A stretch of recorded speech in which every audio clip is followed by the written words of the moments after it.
दिशा सालियांबद्दल पण कधीतरी आदित्य ठाकरेंनी बोललं पाहिजे आणि मग हा पुढचा सगळ्या गोष्टी आरोप प्रत्यारोप केलेला पाहिजे। पूजा चव्हाण प्रकरणाबद्दल आज सकाळी बोलत असताना संजय राजाराम राऊत म्हणतात की कशा त्यांच्या मुख्यमंत्र्यांनी संबंधित मंत्र्याचा राजीनामा दिला। हो, पण तुमच्या उद्धव ठाकरे मुख्यमंत्री असताना स्वतःच्या मुलाचा राजीनामा का घेतला नाही दिशा सालियान प्रकरणामध्ये? त्याच्यावर पण आरोपच झालेले।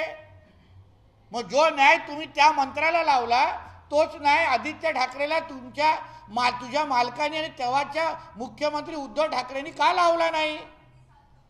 हा विषय आम्हाला कधीतरी कळला पाहिजे। नुसतं फक्त सकाळी उठून आदरणीय देवेंद्र फडणवीस साहेबांवर आरोप प्रत्यारोप करायचे, गृह खात्यावर आरोप करायचे की राजीनामा द्या। आता ह्यांच्या घरातल्या मुलांचं अगर लग्न झालं नाही ना तरी देवेंद्र फडणवीस साहेबांचा राजीनामा मागतील, अशी परिस्थिती ह्या लोकांची आहे।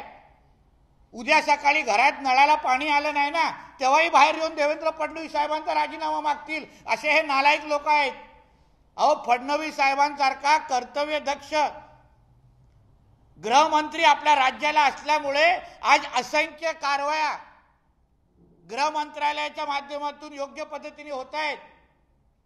बदलापूरच्या घटनेमध्ये ज्या पद्धतीने कारवाया फटाफट व्हायला सुरू झाल्या ना, SIT स्थापन होणं, अधिकारी निलंबित होणं, गुन्हेगाराला पकडणं, हे तुमच्या महाविकास आघाडीच्या काळात होत नव्हतं।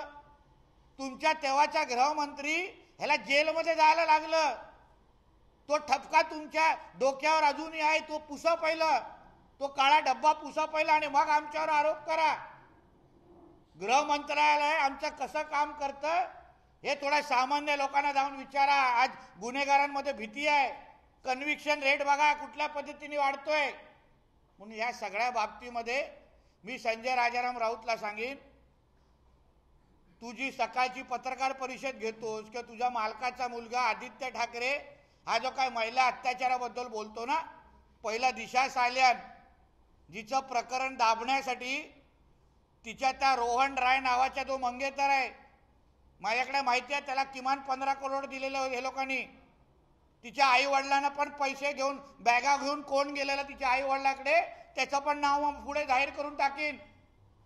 मी आजच सकाळी मुंबईच्या CPला परत फोन लावला, मी विनंती केली की साहेब त्या चौकशी अधिकाऱ्याला बदला, मला स्टेटमेंट द्यायला यायचं आहे दिशा सालियान संदर्भात, तारीख सांगा, मी यायला तयार आहे, फक्त चौकशी अधिकारी बदला, मी लगेच तिथे येऊन बसतो।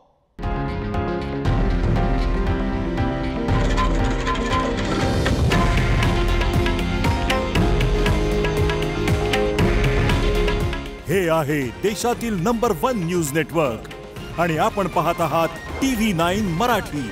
काळजी तुमची, हित महाराष्ट्राचं।